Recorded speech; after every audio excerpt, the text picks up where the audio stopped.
ॐ नमो भगवते वासुदेवाय। ॐ नमो भगवते वासुदेवाय। ॐ नमो भगवते वासुदेवाय। ॐ अज्ञानतिमिरान्धस्य ज्ञानाञ्जनशलाकया चक्षुरुन्मीलितं येन तस्मै श्रीगुरुवे नमः। श्रीचैतन्यमनोभीष्टं स्थापितं येन भूतले स्वयं रूपा कदा मह्यं ददाति स्वपदान्तिकं। वन्देऽहं श्रीगुरो श्रीयुतापदकमलं श्रीगुरुं वैष्णवांश्च श्रीरूपं साग्रजातं सहगण रघुनाथान्वितं तं सजीवं साद्वैतं सावधूतं परिजनसहितं कृष्णचैतन्यदेवं श्रीराधाकृष्णपादान् सहगण ललिता श्रीविशाखान्वितांश्च। हे कृष्णा करुणा सिन्धु दीनबन्धो जगत्पते गोपेश गोपिकान्त राधाकान्त नमोऽस्तुते। तप्तकाञ्चन गौराङ्गी श्रीराधे वृन्दावनेश्वरी वृषभानुसुते देवी प्रणमामि हरिप्रिये। वाञ्छाकल्पतरुभ्यश्च कृपा सिन्धुभ्य एव च पतितानां पावनेभ्यो च वैष्णवेभ्यो नमो नमः। जय श्री कृष्ण चैतन्य प्रभु नित्यानंद श्री अद्वैत गदाधर श्रीवासादि गौर भक्त वृंद। हरे कृष्णा कृष्णा कृष्णा हरे हरे, हरे राम राम राम हरे हरे।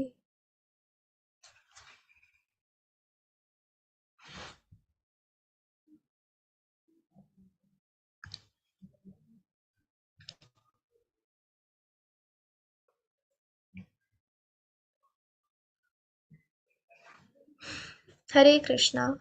स्वागत है आप सभी लोगों का 18 डेज भगवत गीता कोर्स में। तो आज हम अध्याय 12 पढ़ने वाले हैं, लेकिन आज का अध्याय शुरू करने से पहले हम हमेशा की तरह पिछले अध्याय को एक बार फिर से रिकैप करेंगे। कल के अध्याय में हमने क्या क्या पढ़ा, तो आप में से कोई बताना चाहेंगे कल के अध्याय में कौन कौन से पॉइंट हमने देखे, या कौन सा पॉइंट आपको अच्छा लगा, या कौन सा पॉइंट आपको याद है जो आप बताना चाहेंगे कल के अध्याय से। एक दो पॉइंट शेयर कर सकते हैं हर कोई। चैट बॉक्स में भी आप बता सकते हैं, अगर आप हैंड रेज करके माइक में नहीं बताना चाहते हैं या नहीं बता पा रहे हैं तो आप चैट बॉक्स में भी लिख सकते हैं।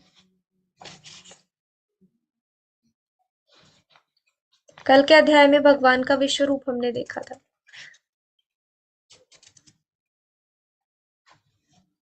तो विश्व रूप में अर्जुन ने क्या क्या देखा, भगवान के विश्व रूप में क्या क्या अर्जुन ने देखा।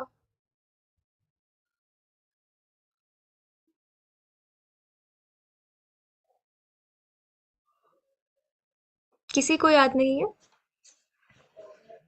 भगवान के विश्व रूप को कैसे हम देख सकते हैं?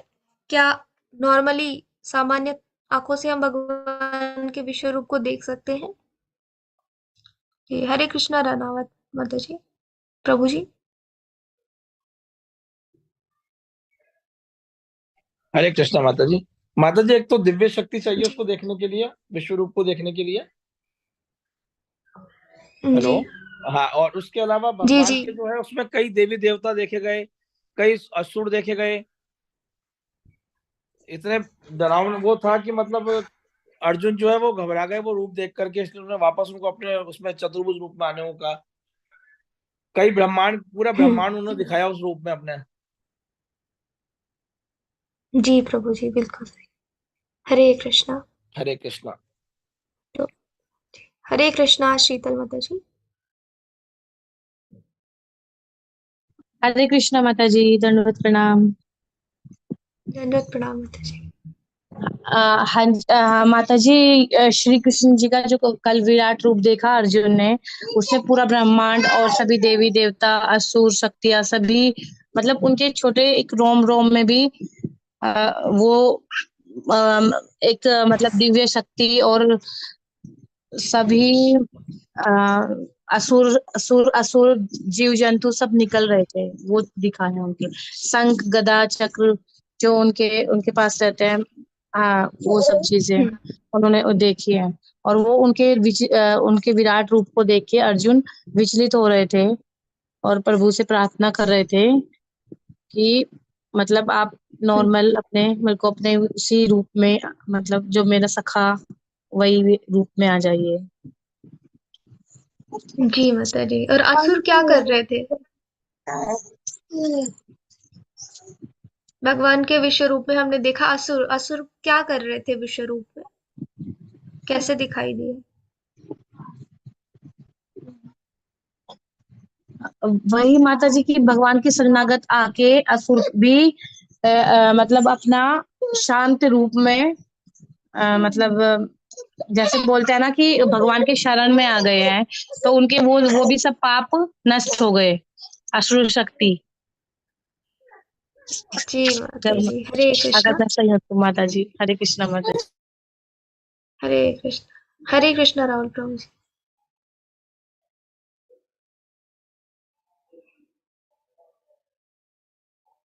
हरे कृष्णा राहुल प्रभु जी, आप अनम्यूट कर सकते हैं। हरे कृष्ण माता जी। जी हरे कृष्ण। माता जी, कल हमने विराट रूप में देखा कि भगवान के अनंत मुख, अनंत हाथ, अनंत पैर दिखाई दे रहे हैं, जिनमें विभिन्न प्रकार के जैसे कि चक्र, गदा, तुलसी का तुलसी का पौधा, ऐसी चीजें हमने देखी, जिससे कि जो है देख के अर्जुन के लिए जो है भयभीत हो गए थे। और फिर बाद में भगवान श्री कृष्ण ने चतुर्भुज धारण करा था। और भगवान ने जो अपनी विराट रूप के बारे में जो उन्हें संपूर्ण रूप से व्याख्या करी थी भगवान ने। हरे कृष्णा माता जी। जी हरे कृष्णा प्रभु जी। तो चैट बॉक्स में भी आंसर दिए हैं माता जी लोगों ने, प्रभु जी लोगों ने। कृष्णा जी के रूप में संपूर्ण ब्रह्मांड को देखा। श्री कृष्ण को देखने के लिए शुद्ध भक्ति चाहिए। जो सक्षम है वही भगवान को देखेगा। पूरा ब्रह्मांड देखा, हजारों सैकड़ों सूर्य के किरण के समान। हम्म जो साइंस भी नहीं कर सकता वो भगवान एक स्पोत पे दिखाई देते हैं। ठीक है। कृष्णा को शुद्ध भक्ति से प्राप्त कर सकते हैं, अनन्य भक्ति से। कोई कहेगा कि मैं भगवान हूं तो हम उन्हें कहेंगे कि विराट रूप दिखाइए, और अनन्य भक्ति के करके ही उस रूप का दर्शन कर सकते हैं। अनन्य भक्ति के द्वारा किस रूप का दर्शन कर सकते हैं? आप लोग चैट बॉक्स में आंसर लिखिएगा। सबने काफी डिवोटीज ने काफी कहा है लोगों ने चैट बॉक्स में कि अनन्य भक्ति के द्वारा उस रूप को देख सकते हैं, उस रूप को देख सकते हैं। कल के अध्याय में भगवान ने 3 रूप दिखाए। दिखाया अपना विराट रूप, फिर दिखाया अपना विराट रूप, विश्व रूप एक ही बात है। उसके बाद दिखाया चतुर्भुज रूप, क्योंकि अर्जुन ने बोला चतुर्भुज रूप दिखाओ। उसके बाद भगवान ने फिर से श्याम सुंदर रूप दिखाए, कि अर्जुन ने बोला पुनः उसी रूप में आ जाइए जैसे आप पहले थे। तो तीनों रूपों को जब दिखाया भगवान ने, उसके बाद में हर रूप के बारे में बताया गया कि ये रूप कैसा है, उसको कैसे देख सकते हैं, कौन देख सकता है। तो जब अनन्य भक्ति की बात आती है तो वो किस रूप के लिए कही जाती है कि अनन्य भक्ति के द्वारा ही देख सकते हैं? विश्व रूप, श्याम सुंदर रूप, श्याम सुंदर रूप। अर्जुन ने श्री कृष्ण के रूप में ये देखा कि कौरव पहले ही मारे जा चुके हैं। अनन्य भक्ति से श्याम सुंदर रूप को देख सकते हैं। हरे कृष्णा विशाल प्रभु जी। हरे कृष्णा माता जी। माता जी, अनन्या भक्ति से हम श्री कृष्ण जी के श्याम स्वरूप को देख सकते हैं, यह आपने कल अध्याय में हमें बताया था।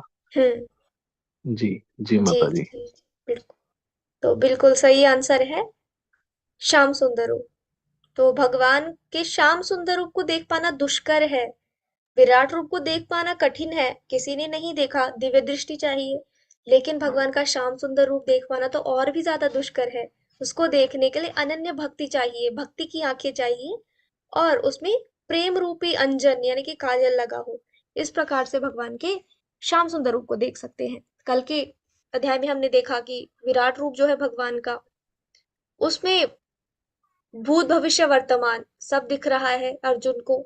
सारा का सारा ब्रह्मांड एक सर्प से लेकर के कमल तक, तो वो सर्प से लेकर कमल तक की बात कही गई, यानी कि पूरा ब्रह्मांड जो कि शेषनाग से लेकर के जो ब्रह्मा जी कमल पर आसीन रहते हैं वहां तक का सब दिख रहा है।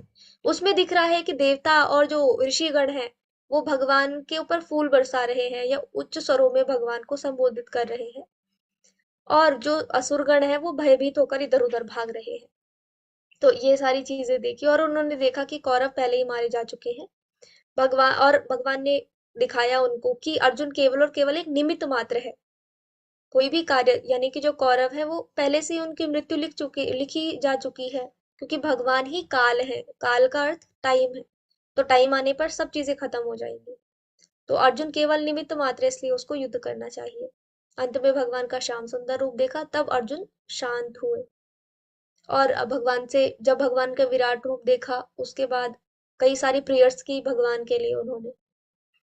वो सारी चीजें हमने कल के अध्याय में देखी। अब आज का अध्याय है भक्ति योग। तो बीच के 6 अध्याय तो भक्ति योग प्रधान है। अभी ये भक्ति योग का लास्ट चैप्टर है। भक्ति योग वाला जो बीच का 6 चैप्टर्स है उसमें से ये लास्ट है 12वां। उसके बाद आगे के जो 6 चैप्टर हैं वो ज्ञान योग प्रधान होंगे।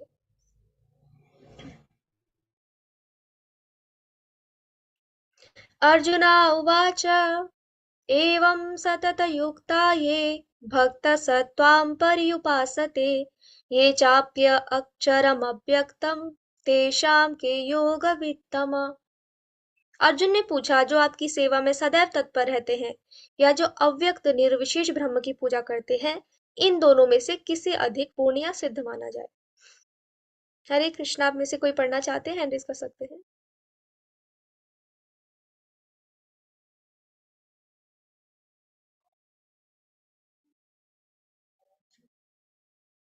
हरे कृष्णा राहुल प्रभु जी।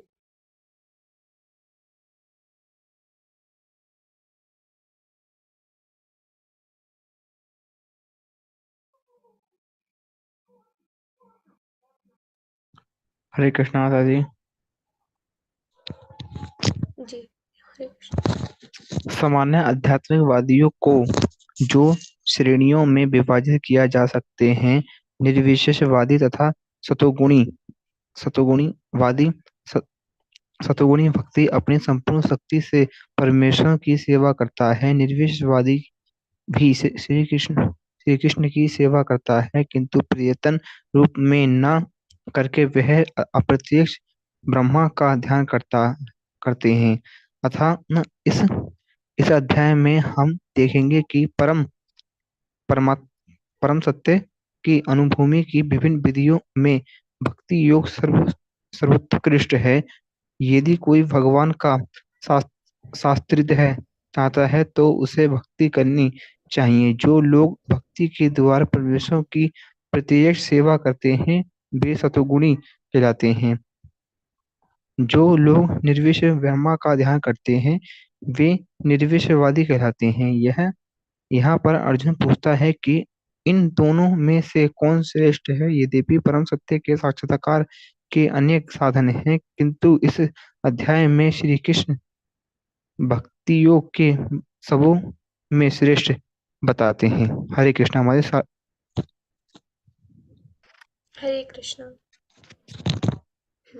तो अर्जुन प्रश्न पूछ रहे हैं कि निर्विशेष ब्रह्म पे जो ध्यान लगाते हैं वो ज्यादा सिद्ध है या फिर जो भगवान की भक्ति योग में लगे हुए हैं, भक्ति कर रहे हैं, डिवोशनल सर्विस के थ्रू भगवान को सर्व करते हुए भगवान से जुड़ रहे हैं, वो ज्यादा सिद्ध है। तो वो से आध्यात्मिकवादियों को 2 श्रेणियों में विभाजित किया जाता है। तो हम देखते हैं कुछ लोग ध्यान लगाते हैं किसका, भगवान का, परमात्मा का नहीं, एक लाइट का, कि लाइट ही सब कुछ है, उस लाइट पे हमें ध्यान लगाना है। आजकल के टाइम पे सबसे ज्यादा ये लोग करते हैं। और दूसरे सगुणवादी। तो एक तो हो गए निर्विशेषवादी, जो भगवान को लाइट मान रहे हैं या ऐसा मान रहे हैं जिनका कोई आकार नहीं, शून्य या लाइट मानते हैं। तो दूसरे हैं सगुणवादी। सगुणवादी यानी कि जो इस प्रकार से भगवान को देख पा रहे हैं कि भगवान सारे गुणों को प्रकट करते हैं। प्रेम का आदान प्रदान करना, भगवान के साथ भोग उनको भगवान को लगाएंगे तो भगवान ग्रहण करेंगे। तो सारी चीजों के तरीके से भगवान उसको आदान प्रदान करेंगे। तो जो लाइट है वास्तव में वो क्या है, वो भगवान पहले ही बता चुके हैं कि भगवत प्राप्ति के 3 चरण हैं। और जो लाइट है वो भगवान की योग माया है, जिसके द्वारा भगवान खुद को ढक लेते हैं। भगवान ने बताया कि मैं अपनी योग माया शक्ति के द्वारा खुद को आच्छादित कर लेता हूँ, क्योंकि कई सारे ऐसे लोग हैं जो मेरे श्याम सुंदर रूप को नहीं जानते हैं, तो भगवान उनके सामने खुद को कभी प्रकट नहीं करते। इसलिए भगवान जो है लाइट जो है तेज योग माया के द्वारा खुद को ढक लेते हैं। लेकिन अगर कोई और क्लोज जाएगा तो भगवान के परमात्मा रूप को, और क्लोज जाएगा तो श्याम सुंदर रूप को भी देख पाएगा। तो अभी इस अध्याय में पूरा बताया है इसके बारे में, और हम देखेंगे कि किस प्रकार से जो भक्ति योग है वो श्रेष्ठ है, पूर्ण है।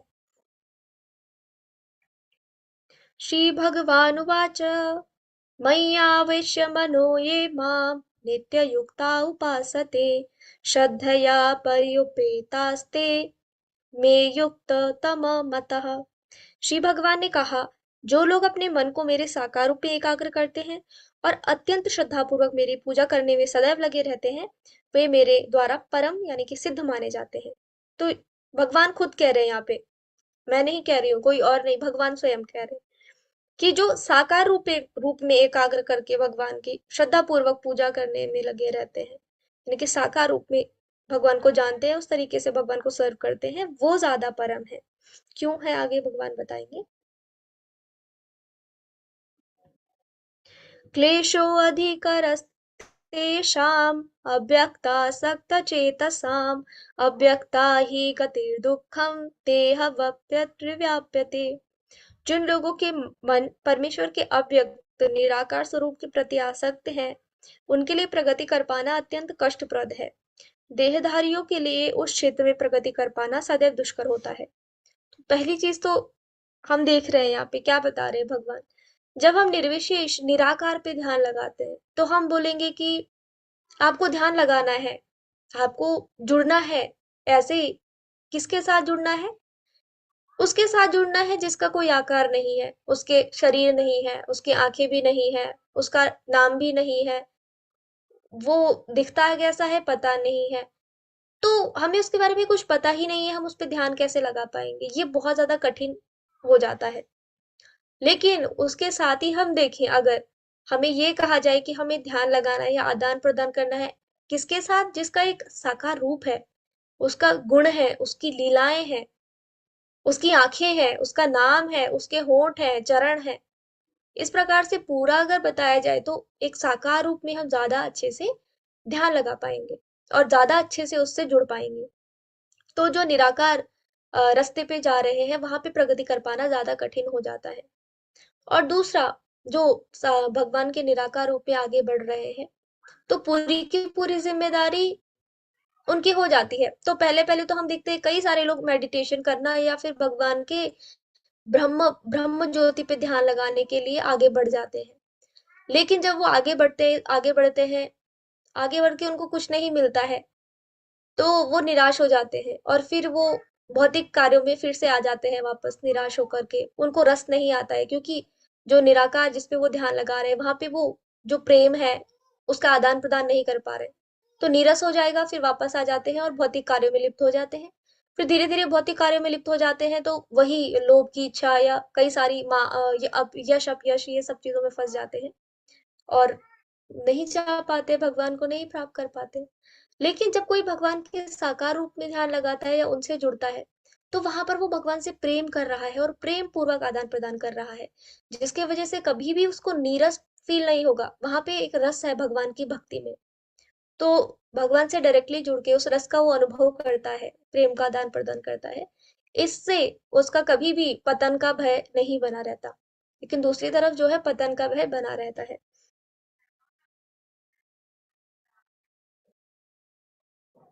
ये तु सर्वाणि कर्माणि मयि सन्न्यस्य मत्परः अनन्येनैव योगेन मां ध्यायन्त उपासते तेषामहं समुद्धर्ता मृत्युसंसारसागरात् भवामि नाचिरात् पार्थ मय्यावेशितचेतसाम्।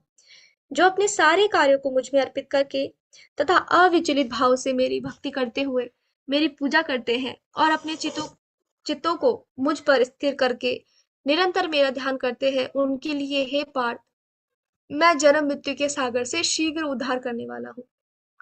तो जब भगवान को साकार रूप मानते हुए कोई उनसे जुड़ता है तो उसकी गारंटी, उसको पार लगाने की गारंटी, यानी कि भव बंधन से पार निकालने की गारंटी स्वयं भगवान की है। यहाँ पर हम एक उदाहरण से इसको समझ सकते हैं। तो जैसे बिल्ली का बच्चा होता है, तो जब बिल्ली अपने बच्चे को एक जगह से दूसरी जगह लेकर के जाती है, तो बिल्ली का बच्चा जो है उसकी कोई जिम्मेदारी वहां पे नहीं रहती है, पूरी की पूरी जिम्मेदारी उसकी माँ स्वयं संभाल लेती है। वो उसको दांतों के बीच में दबा के लेके जाती है और एक जगह से दूसरी जगह लेके जाती है। तो पूरी की पूरी जिम्मेदारी उसकी माँ की हो जाती है। उसी प्रकार से जो भगवान के भक्त है, जो निरंतर भगवान के पूजा में और भक्ति में लगे रहते हैं, उनको पार निकालने की पूरी जिम्मेदारी जो है भगवान की हो जाती है। मय्येवामन आधस्त्वा मयि बुद्धं निवेशयः निवेश्य श्रीमय्येवा अतः ऊर्ध्वं न संशय। मुझ भगवान में अपने चित्त को स्थिर करो और अपनी सारी बुद्धि मुझ में लगाओ। इस प्रकार तुम निसंदेह सदैव मुझ में वास करोगे।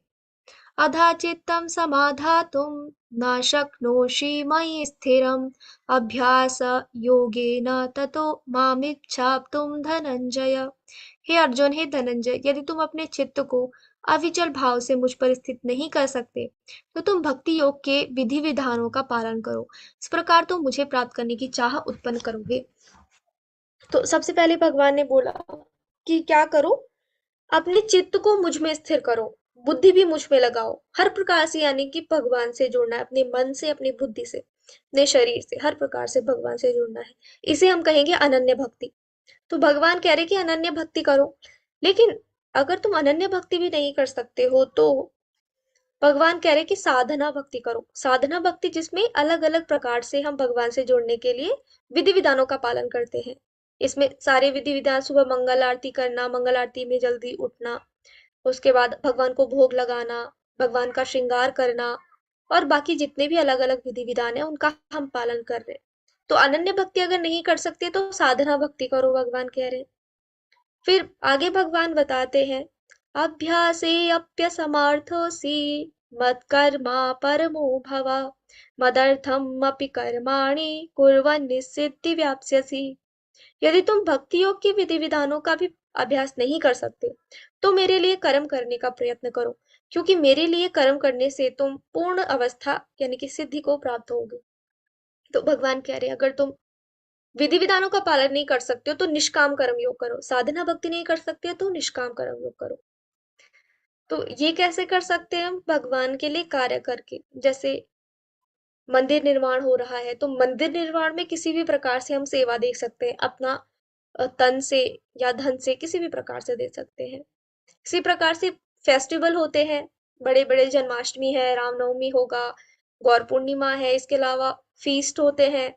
तो किसी भी फेस्टिवल में जाकर के हम वहां पर अपने शारीरिक रूप से वहां पे किसी भी प्रकार का कर्म कर सकते हैं।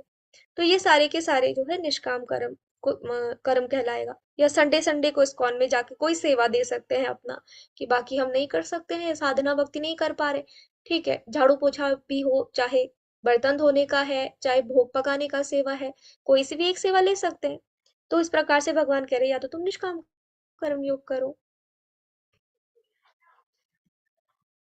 आगे भगवान बता रहे यद करोषि यद अश्नासि यद जुहोषि ददासि यद तपस्यसि कौन्तेय तत् कुरुषा मदर्पणम। हे कुंती पुत्र, जो तुम जो कुछ करते हो, जो कुछ खाते हो, जो कुछ भी अर्पित या दान करते हो, और जो भी तपस्या करते हो, मुझे अर्पित करते हुए करो। तो ये 9th चैप्टर का श्लोक है। यहाँ पे फिर से बता रहे, क्योंकि भगवान पहले इस बात को बता चुके हैं कि तुम जो कुछ भी कर रहे हो मुझे अर्पित करते हुए करो। इसलिए निष्काम, अगर हम साधना भक्ति, अनन्य भक्ति नहीं कर पा रहे तो निष्काम कर्म योग कर सकते हैं। जो भी हम अपने कार्यकलाप कर रहे हैं भगवान को अर्पित करते हुए कर सकते हैं। अथैतदप्यशक्तोऽसि कर्तुं मद्योगमाश्रितः सर्वकर्मफलत्यागं तथा कुरु यथात्मवान्। अगर हालांकि आप इस चेतना में काम करने में असमर्थ हैं, तो अपने काम के सभी परिणामों को त्याग देने की कोशिश करें और आत्मस्थित होने की कोशिश करें। तो अब भगवान कह रहे हैं कि अगर तुम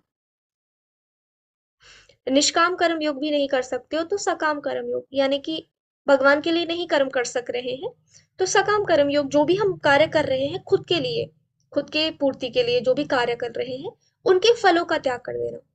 तो अलग अलग तरीके से इसमें कर सकते हैं। जो भी हम कमाते हैं उसमें से कुछ हम भगवान की सेवा में लगा दें। कभी भी हमारे अंदर ये भाव नहीं होना चाहिए कि हमें बहुत जमा जमा करके रखना है। तो बहुत जमा करने का भाव रहता है, उधर से ही पतन होता है। तो जमा नहीं करना है, बल्कि जो भी हम कमा रहे हैं उसमें से कुछ हमेशा निकालते रहना चाहिए। तो भगवान की सेवा में निकालते रहो। इस प्रकार से जो है कर सकते हैं। श्रेयो हि ज्ञानमभ्यासा यज्ञानं तद्ज्ञानविशेष्यते ध्यानात् कर्मफलत्यागा सत्यागच्छत् अनंतरम। यदि आप इस अभ्यास में नहीं जा सकते हैं तो अपने आप को ज्ञान में संलग्न करें। ज्ञान से बेहतर हालांकि ध्यान है, और ध्यान से बेहतर काम के फल का त्याग है। इस तरह के त्याग से मन को शांति मिल सकती है। अब भगवान कह रहे वो सारी चीजें भी तुम नहीं कर सकते हो, सकाम कर्म भी नहीं कर पा रहे हो, तो ज्ञान में जो है हमें संलग्न होना चाहिए। भगवत गीता उसको पढ़ना चाहिए। शास्त्र और भी कई सारी बुक्स है, उसको छोटी छोटी बुक्स भी है श्रील प्रभुपाद जी की, उनको हम ले सकते हैं, उनको पढ़ना चाहिए। सारे के सारे शास्त्रों से ही संदर्भित है, तो उनको हम पढ़ सकते हैं। इस प्रकार से हमें ज्ञान लेना चाहिए।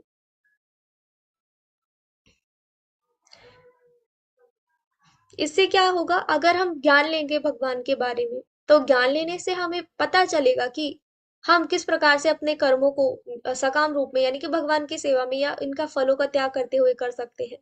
उसके बारे में हमें प्रेरणा मिलेगी और ज्ञान भी मिलेगा, रास्ता मिलेगा। तो हम धीरे-धीरे जो है सकाम कर्म कर पाएंगे। जब हम सकाम कर्म करेंगे तो फिर धीरे धीरे हम निष्काम कर्म कर पाएंगे, और फिर धीरे धीरे भगवान के विधि विधानों का भी पालन कर पाएंगे, और अंत में हम जब विधि विधानों का पालन करते रहेंगे तो भगवान के ऊपर ध्यान भी लगा पाएंगे। तो ये सारा का सारा एक प्रोसेस है जो हमें भगवान तक जोड़ता है। इसलिए भगवान हमें बता रहे हैं कि ठीक है, तुम ये भी नहीं कर सकते तो ये करो। सबसे सरल भगवान ने बताया, हम वो कर सकते हैं। किस प्रकार से भगवान की तरफ हम पहुंच सकते हैं। मेरा ऐसा भक्त जो सामान्य कार्यकलापों पर आश्रित नहीं है, जो शुद्ध है, दक्ष है, चिंता रहित है, समस्त कष्टों से रहित है और किसी फल के लिए प्रयत्नशील नहीं रहता, मुझे अत्यंत प्रिय है। जो किसी से द्वेष नहीं करता लेकिन सभी जीवों का दयालु मित्र है, जो अपने को स्वामी नहीं मानता और मिथ्या अहंकार से मुक्त है, जो सुख दुख में संभाव रहता है, सहिष्णु है, सदैव आत्मतुष्ट है, आत्मसंयमी है, तथा जो निश्चय के साथ मुझ में मन तथा बुद्धि को स्थिर करके भक्ति में लगा रहता है, ऐसा भक्त मुझे अत्यंत प्रिय है। अब भगवान अपने शुद्ध भक्तों के बारे में बता रहे हैं। तो जो सभी का जीवों का दयालु मित्र है, सभी के साथ मित्रता पूर्वक रहता है, समान भाव से रहता है, क्योंकि उसको ज्ञान हो चुका है, इसने ज्ञान लिया है और वो जानता है कि सारे के सारे जीव जो है वो आत्मा है, इसलिए सभी के प्रति समभाव रहता है। खुद को स्वामी नहीं मानता। क्यों? क्योंकि वो जानता है भोक्ता राम यज्ञ तपसाम सर्वलोकम महेश्वरम। तो भगवान ही एकमात्र सभी के स्वामी है, सारे लोगों के स्वामी है, मिथ्या अहंकार से मुक्त है। मिथ्या अहंकार क्या होता है? जब हम खुद को शरीर मानते हैं, तो हम शरीर के लिए ही सारी चीजें कर रहे होते हैं। बालों के लिए अलग चीज हम यूज करते हैं, मुंह को धोने के लिए अलग फेस वॉश यूज कर रहे हैं, बॉडी को धोने के लिए। ये सब हम क्यों कर रहे हैं? क्योंकि हम खुद को शरीर मान रहे हैं। फिर शरीर से जोड़ते हुए ये सारी चीजें देखते हैं, मैंने ये किया, ये मेरा है, मैंने ये पैसा कमाया। तो इस तरीके से ये अहंकार उत्पन्न होता रहता है। तो सारी की सारी चीजें जो खुद को शरीर मानते हुए हम कर रहे हैं, वो सारी सारी चीजें मिथ्या अहंकार है। लेकिन जो भगवान का भक्त है वो इस मिथ्या अहंकार से मुक्त होता है, वो खुद को आत्मा के रूप में जानता है, जो सुख दुख में संभाव रहता है। तो सुख और दुख क्या है? सर्दी और गर्मी की तरह है, ये जीवन में आएंगे जाएंगे। जैसे कि सर्दी और गर्मी है, वो हमें पता ही है 100%। सर्दी, अभी सर्दियों का टाइम है, खत्म होने वाला है, गर्मी आएगी, गर्मी के बाद फिर सर्दी आएगी। इसी प्रकार से सुख और दुख जीवन की सच्चाई है, वो आएगी जाएगी हमेशा ही, लेकिन इसमें संभाव रहता है भगवान का जो भक्त है। और सहिष्णु है, सहनशील है, सदैव आत्मतुष्ट है, जितना भी उसको मिलेगा उसी में वो संतुष्ट रहता है, कभी भी लोभ नहीं करेगा। आत्म संयमी है, खुद पर उसका कंट्रोल रहता है, अपनी इंद्रियों पर भी कंट्रोल रहता है, और निश्चय के साथ भगवान में वो मन और बुद्धि को लगा के भक्ति में लगा रहता है। तो ये सारे भगवान के भक्तों के गुण हैं। जिससे किसी को कष्ट नहीं पहुंचता तथा जो अन्य किसी के द्वारा विचलित नहीं किया जाता है, जो सुख दुख में, भय तथा चिंता में संभाव रहता है, वह मुझे अत्यंत प्रिय है। जो ना कभी हर्षित होता है, न शोक करता है, जो न पछताता है, न इच्छा करता है तथा शुभ तथा अशुभ दोनों प्रकार की वस्तुओं का परित्याग कर देता है, ऐसा भक्त मुझे अत्यंत प्रिय है। तो कभी हर्षित भी नहीं होता और शोक भी नहीं करता है। हम कहते हैं कि हम भक्ति में हैं तो हमारे जीवन में काफी परेशानियां आ रही हैं, हम कैसे भक्ति करें, ये भी एक प्रॉब्लम है, ये भी एक प्रॉब्लम है। लेकिन जितनी सबसे ज्यादा प्रॉब्लम प्रहलाद महाराज जी के जीवन में हुई होंगी, शायद उतनी प्रॉब्लम हमारे जीवन में नहीं होगी। उनके पिता उनको मारना चाहते, हिरण्यकश्यप उनको मारना चाहते हैं केवल इसलिए कि वो भक्ति करते हैं। तो इतनी बार वो कष्टों में गए। एक बार सर्पों के बीच में छोड़ दिया गया, एक बार हाथी से कुचलवाने का ट्राई किया, कभी जंगली जानवरों के बीच छोड़ दिया, कभी खाई में गिर, इतनी सारी चीजें की। लेकिन तब भी प्रहलाद महाराज ने भक्ति नहीं छोड़ी, शोक नहीं किया कि अरे मेरे को सर्पों के बीच में छोड़ दिया, भगवान आप मेरे को आए क्यों नहीं बचाने, आप आ क्यों नहीं रहे हो, मेरे को कष्ट हो रहा है, ऐसा नहीं बोला, शोक नहीं किया। केवल और केवल अपना मन और बुद्धि भगवान में स्थिर रखा। तो इस प्रकार से जो भगवान के भक्त होते हैं, भगवान को अत्यंत प्रिय है। जो मित्रों तथा शत्रुओं के लिए समान है, जो मान तथा अपमान, शीत तथा गर्मी, सुख तथा दुख, यश तथा अपयश में समभाव रखता है, जो दूषित संगति से सदैव मुक्त रहता है, जो सदैव मौन और किसी भी वस्तु से संतुष्ट रहता है, जो किसी प्रकार के घर बार की परवाह नहीं करता, जो ज्ञान में दृढ़ है और जो भक्ति में संलग्न है, ऐसा पुरुष मुझे अत्यंत प्रिय है। तो यहाँ पर हम देखते हैं अम्बरीश महाराज जी की कहानी। तो अम्बरीश महाराज जो है वो एक बार एकादशी का व्रत होता है उनका। तो एकादशी का व्रत जो होता है उसका पारण अगले दिन किया जाता है और पारण का एक टाइम होता है कि टाइम अलग अलग अनुसार निकलता है कि ठीक है सुबह 8 बजे से 9 बजे है या 7 बजे से 10 बजे है। तो इस प्रकार से उसका टाइम होता है, उसी टाइम में पारण करना होता है। तो एक बार हम देखते हैं अम्बरीश महाराज, वो एक राजा है, उनके दरबार में आते हैं दुर्वासा मुनि। तो अभी पारण का टाइम हो रहा है, दुर्वासा मुनि आए, दुर्वासा मुनि उनसे कहते हैं कि हम भोजन करेंगे साथ में, मैं नहा के आता हूँ। और एक क्षत्रिय का ये कर्तव्य है कि जब भी ब्राह्मण उनके घर में, यानी कि मुनि जो है, ऋषि मुनि उनके घर में आ रहे हैं, तो साथ में उनकी इज्जत के साथ पहले जो मेहमान आए हैं उनको खाना देना, फिर खुद खाएं, इस प्रकार से चीजें। तो अभी दुर्वासा मुनि नहाने गए, लेकिन पारण का भी टाइम हो रहा है, क्या करे क्या करे।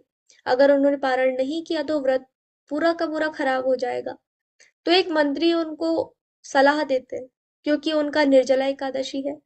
तो मंत्री कहते हैं कि आपका निर्जला एकादशी है तो आप सिर्फ जल ले लीजिए 1 बूंद, इससे आपका व्रत खुल जाएगा और खाना भी आप नहीं खाएंगे तो दुर्वासा मुनि का भी कोई अपमान नहीं होगा। तो अम्बरीश महाराज जो है 1 बूंद जल ग्रहण कर लेते हैं। लेकिन ये चीज दुर्वासा मुनि देख सकते हैं, क्योंकि वो तो सिद्ध पुरुष है, महर्षि है, तो सारा देख सकते हैं वो कहाँ पर क्या चल रहा है। उनको पता चल जाता है कि अम्बरीश महाराज ने क्या किया। बहुत क्रोधित होते हैं और वो आते हैं अम्बरीश महाराज जी के पास। वो कहते हैं कि मेरे आए बिना ही तुमने जल ग्रहण किया, तुमने मेरा अपमान किया है। प्रकार से क्रोध करते हुए अपने बाल को तोड़ते हैं, एक बाल, और उससे एक राक्षस उत्पन्न करते हैं। और जो ये राक्षस उत्पन्न करते हैं, इससे कहते हैं कि अम्बरीश महाराज को तुम खत्म करो, इनको मार दो। अब ऐसी स्थिति में क्या करते हैं अम्बरीश महाराज, हाथ जोड़ते हैं, चुपचाप भगवान का ध्यान लगाते हैं। ना तो वापस से कोई जवाब दे रहे, ना लड़ाई कर रहे हैं, ना अपशब्द बोल रहे, केवल और केवल भगवान का ध्यान लगाते हैं। तो जैसे ही वो भगवान का ध्यान लगाते हैं, सुदर्शन चक्र आता है, सबसे पहले तो इस राक्षस को खत्म करता है, फिर वो जाता है दुर्वासा ऋषि के पीछे। अभी दुर्वासा ऋषि भागते भागते जाते हैं ब्रह्मा जी के पास, कहते हैं कि मुझे बचा लीजिए सुदर्शन चक्र से। तो ब्रह्मा जी उन्हें कहते हैं कि अरे ये तो सुदर्शन चक्र है, इससे मैं तुम्हें नहीं बचा सकता हूँ। फिर जा करके वो जाते हैं शिव जी के पास, शिव जी से कहते हैं कि मुझे बचा लीजिए। शिव जी देखते हैं कि ये तो सुदर्शन चक्र है, वो कहते हैं मैं इससे नहीं बचा सकता हूँ। फिर वो जाते हैं भगवान के पास, वो कहते हैं कि मुझे बचा लीजिए इससे। तो क्योंकि सुदर्शन चक्र तो आपका ही है, आप रोक लीजिए इसे। तो भगवान कहते हैं कि जा करके तुम मेरे भक्त से पहले माफी मांगो, अगर वो तुम्हें माफ कर देगा तो ही तुम बच सकते हो। तो दुर्वासा मुनि जाते हैं अम्बरीश महाराज जी से क्षमा मांगते हैं, उनसे कहते हैं कि ये सुदर्शन चक्र रोकने के लिए, तो जो भी उन्होंने किया उसके लिए माफी मांगते हैं, तो सुदर्शन चक्र रुक जाता है। यहाँ पर हम देखते हैं अम्बरीश महाराज वो क्या करते हैं, वो दुर्वासा मुनि से कहते हैं कि कोई बात नहीं, आपने जो भी किया आप क्षमा ना मांगे इसके लिए, और तुरंत ही उनको माफ भी कर देते हैं, और बदले में कोई भी उनको अपमानित भी नहीं करते, ना ही अपशब्द कहते हैं। तो अम्बरीश महाराज जो है वो भगवान के बहुत बड़े भक्त हैं। यहाँ से हम देख सकते हैं भक्तों के लक्षण, भक्तों के गुण कैसे होते हैं। भक्त, इतनी बड़ी मुसीबत उनके सर में आई और छोटी सी उनकी कोई गलती भी नहीं है, लेकिन एक राक्षस उनको मारने के लिए उत्पन्न कर दिया, फिर भी उन्होंने वापस से कोई भी दुर्व्यवहार दुर्वासा मुनि के साथ नहीं किया। तो भगवान के जो भक्त होते हैं वो मित्र तथा शत्रुओं के लिए समान होते हैं, समभाव रखते हैं, और मान अपमान हर टाइम पे जो है एक समभाव रखते हैं, क्योंकि उनका मन और बुद्धि भगवान में स्थिर रहता है, इसलिए किसी भी चीज से वो घबराते नहीं है। ये तु धर्मममृतमिदं यथोक्तं पर्युपासते श्रद्धाना मत्परमा भक्ता अस्तीव मे प्रियः। जो इस भक्ति के अमर पद का अनुसरण करता है और जो मुझे ही अपने चरम लक्ष्य बनाकर श्रद्धा सहित पूर्ण रूपेण संलग्न रहते हैं, वे भक्त मुझे अत्यंत प्रिय हैं।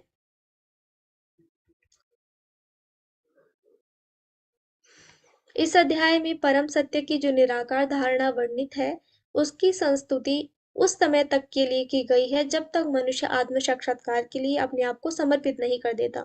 दूसरे शब्दों में, जब तक उसे शुद्ध भक्ति की संगति करने का अवसर प्राप्त नहीं होता, तब तक निराकार की धारणा लाभप्रद हो सकती है।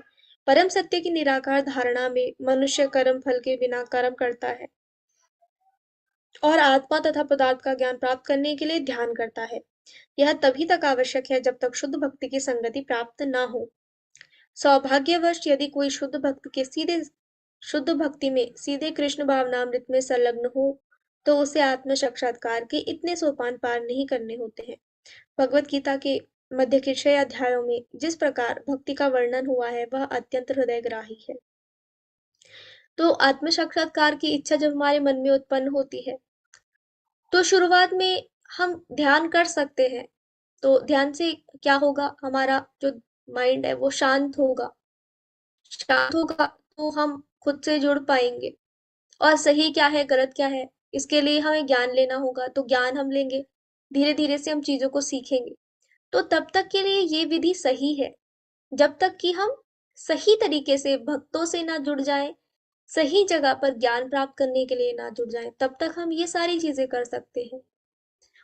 लेकिन जैसे ही हम भक्तों के संपर्क में आते हैं, हमें चाहिए कि हम भगवान के बारे में अच्छे से ज्ञान लें, और उसके बाद हमें चाहिए कि हम भक्ति के जो भी कार्य हैं उनमें संलग्न हो जाएं, क्योंकि पहुंचना वहीं पर है। अभी अभी हमने देखा, भगवान ने स्वयं बताया कि तुम मेरे लिए कार्य करो, अपने मन और बुद्धि को मुझ में स्थिर करो, विधि विधानों का पालन करो। फिर भगवान ने बोला, अगर तुम ये नहीं कर सकते हो तो फिर बाकी विधियां करो, ताकि तुम ऊपर उठ सको। तो अगर हम भक्तों के संग में आके विधि विधानों का पालन करना और भगवान के में ध्यान करना, भगवान में मन को एकाग्र करना, ये काम करने का हमें अवसर मिल रहा है, तो हमें इसमें संलग्न हो जाना चाहिए डायरेक्टली, क्योंकि हम नीचे से शुरू करेंगे तो हम धीरे धीरे वहीं पर पहुंचेंगे। तो शुरुआत के लिए वो सही है, कि धीरे धीरे चाहिए कि हम भगवान की सेवा में लग जाएं। और ये स्वयं भगवान बता रहे हैं कि जो भक्ति करते हैं, भक्ति में तत्पर रहते हैं, वो परम है, और किस प्रकार से भगवान को अपने भक्त प्रिय है, उसके बारे में भी भगवान ने आज के 6 अध्याय में बताया है, आज के अध्याय में बताया है। और बीच के जो 6 अध्याय है इसके बारे में पूरा हमने देखा कि भक्तियों के बारे में भगवान ने वर्णन किया। हरे कृष्णा। तो आज का अध्याय समाप्त होता है।